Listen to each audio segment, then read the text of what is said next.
ऋग्वेद में कहा गया है, जल मनुष्य के लिए कल्याणकारी होता है। इसके सेवन से बाहर और आंतरिक मल विक्षेप दूर होते हैं। मातृत्व की गरिमा संतान के कल्याण में ही निहित है। न जाने कितने कष्ट झेलकर भी माँ अपनी संतान के उत्तम स्वास्थ्य व संस्कार के प्रति सजग रहती है। सद्गुणी एवं सुसंस्कारी संतान से ही स्त्री का सौभाग्य चमकता है। गर्भधारण से लेकर उसके जन्म तक और फिर शेष सारे जीवन वो अपने बच्चों के कल्याण में ही लगी रहती है। इस प्रकार परमपिता परमेश्वर भी सदैव अपनी प्रिय पुत्रों के कल्याण की कामना से ही संसार चक्र को गतिमान रखता है। वो सृष्टि के सभी जीव जंतुओं, पशु पक्षियों, मनुष्यों के लिए माता के समान ही सुखदायी है। वो ही सबके भरण पोषण की व्यवस्था करता है। परमात्मा के असंख्य अनुदानों में जल का महत्व सर्वाधिक है और ये सबके लिए कल्याणकारी है। वेद में जल को जीवन और अमृत कहा गया है। जल में आरोग्यता प्रदान करने का अद्भुत औषधीय गुण है तथा ये हर प्रकार के रोगों को नष्ट कर सकता है। जल चिकित्सा का आयुर्वेद में बड़ा भारी महत्व है। मनुष्य के शरीर में भी जल का भाग 70% है। मस्तिष्क में तो 90% जल होता है और ठोस हड्डियों में भी 25%। मनुष्य का शरीर भी 5 तत्वों से मिलकर ही बना है, जल, थल, पावक, गगन, समीरा। इस धरती की सारी शोभा जल से ही है।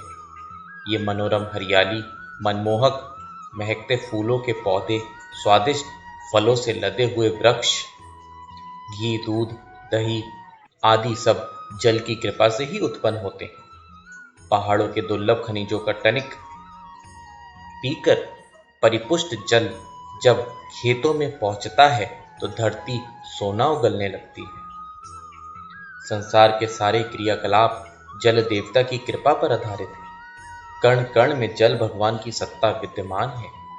पानी में बड़े बड़े गुण हैं और ये हमारे जीवन का अमृत है। शुद्ध व शीतल जल का सेवन करने से शरीर के सभी प्रकार के मल विक्षेप दूर हो जाते हैं। प्रातःकाल उठते ही जलपान करने से हमारा शरीर स्वस्थ रहता है। जो व्यक्ति सूर्यदेव से पूर्व उठकर 8 अंजलि लगभग 2 गिलास पानी पीता है वो सदैव निरोगी रहता है। मल ठीक प्रकार से साफ हो जाता है, मन प्रसन्न रहता है, भूख खुलकर लगती है और पाचन तंत्र उत्तम रीति से कार्य करता है। पुष्पान से अनेक शारीरिक रोग व निर्बलता नष्ट हो जाती है। मुख से जल पीने के स्थान पर यदि नाक से जल पीने का अभ्यास कर लिया जाए तो ये स्वास्थ्य के लिए अति उत्तम है। ये नेत्र ज्योति व बुद्धि को बढ़ाकर बुढ़ापे को दूर भगाता है।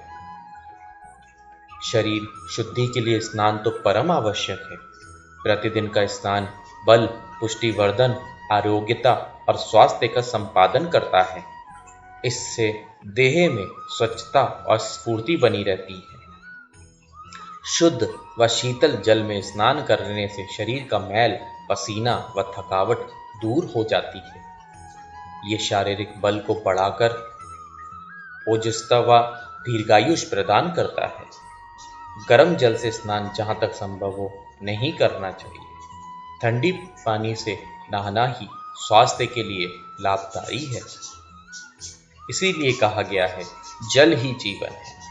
आशा करता हूँ आपको मेरी बात समझ में आई होगी। इसी के साथ अपनी वाणी को विराम देता हूँ। जय श्री कृष्ण।